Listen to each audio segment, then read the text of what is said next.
January 13th will of course be the unified title fight between Artur Beterbiev versus Callum Smith. And of course, there's going to be a lot of questions in this fight. No one wants to see this fight, first and foremost, because they're like, oh, we want to see the Bevo fight, blah, blah, blah, blah, blah. Bro, he's the unified champ. He's going to have 3 different mandatories to deal with. Like, yeah, I guess they could step aside and all that stuff for, like, the undisputed fight. But, like, come on. Really think they're going to do that? But, yeah, people are like, oh, I don't want to see this fight. I mean, you know, I can see why. Artur Beterbiev, of course, came off of a war with Anthony Yarde, stopping him in the 8th round. Of course, Callum Smith. Of course, people saw him get completely dominated against Canelo Alvarez, although he has come back with a 2-fight knockout streak. Very, very decent opponents. Most people don't want to see it for like, oh man, I don't want to see this man. That's weird. You want to see the Bevo fight.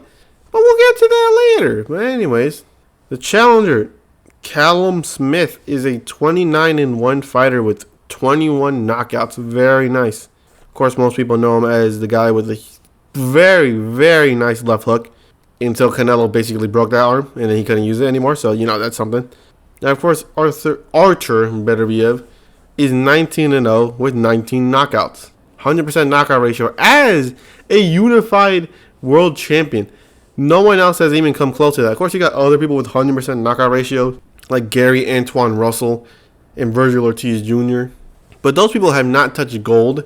And the only other person that touched gold, which is technically 100%, of course, Subriel Matias. Although he has 1 loss, he did knock out that 1 loss in a rematch.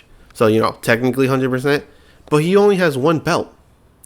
And for Beterbiev, only having 19 fights, 100% knockout ratio, to be the unified champ is just good. It's just amazing. It's just amazing, right? But of course, this fight will take place in Canada. Why in Canada? Well, because Beterbiev is now an official Canadian. And you know what? Good for him. Good for him. Canadians haven't had a fighter to cheer for since Georges St. Pierre. Now they have one. Hey, man, I'm bored. I'm bored January 13th, man. What are we going to do? Oh, man, did you know there's actually having a boxing event here? Really? Boxing? I don't care. Oh, did you know that the champion is actually Canadian? Oh, okay, let's go. All right, let's go. Let's watch it. Let's cheer for our fellow Canadian. Anyways, the big question is the age. Artur Beterbiev, which is actually not 40. I thought he was 40. He's 38. And he's actually coming off of jaw surgery. I don't know if that actually affects anything. I don't know. I'm going to need more research. You know, people are thinking, oh, he's getting up there in age. And, of course, Callum Smith being not that much younger than him, to be honest. Of course, Callum Smith being 5 years his younger. Then again, that's not a lot. But then again, once you get past 36, then the age starts to affect a lot of people. Which, you know, is going to be a problem until you realize you remember his record is 19-0. He has less than 20 fights, which means his body is not going to deteriorate as fast as someone like Canelo or someone else with like 40 fights under their name at the age of like 34. You know, those people will age like complete garbage once, you know, they turn 36. But Beterbiev is 38 with only 19 fights. Yeah, I get it. His last fight was war. He didn't technically look that hurt. I mean, yeah, there were some times where you're like, oh, this man's hurt. But no, Yard's just a beast, to be honest.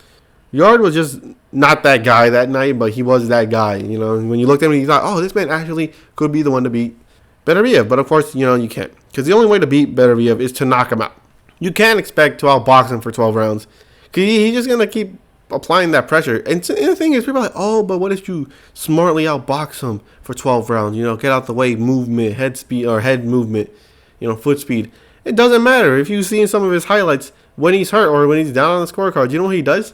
Does he smartly outbox you now? No, he bull rushes you. He covers up and he just charges at you, and then he just starts attacking.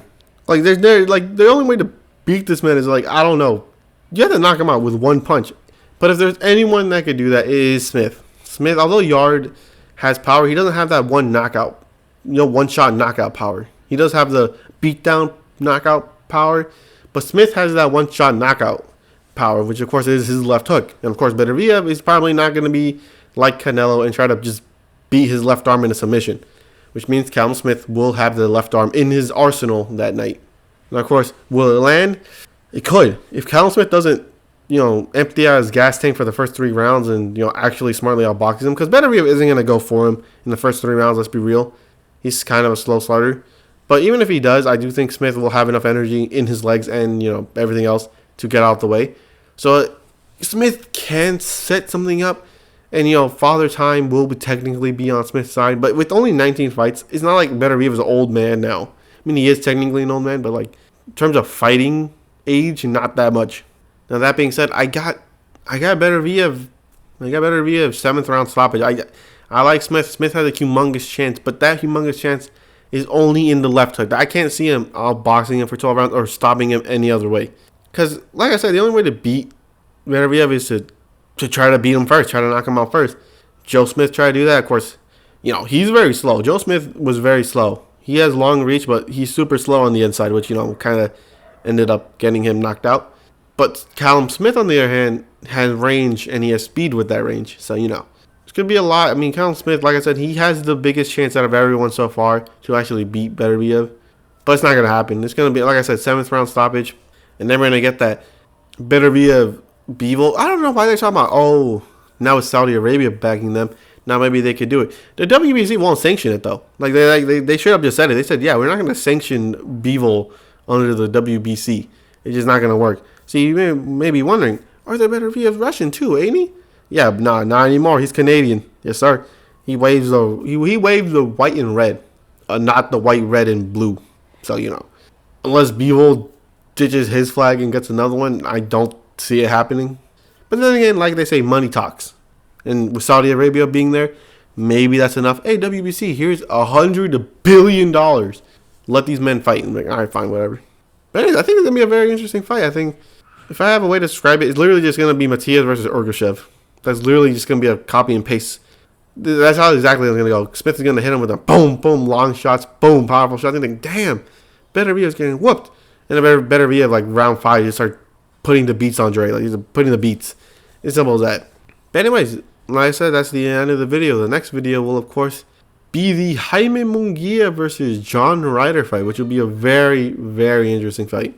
But anyways, like I said, I hope you enjoyed this video, and I'll catch you in the next one.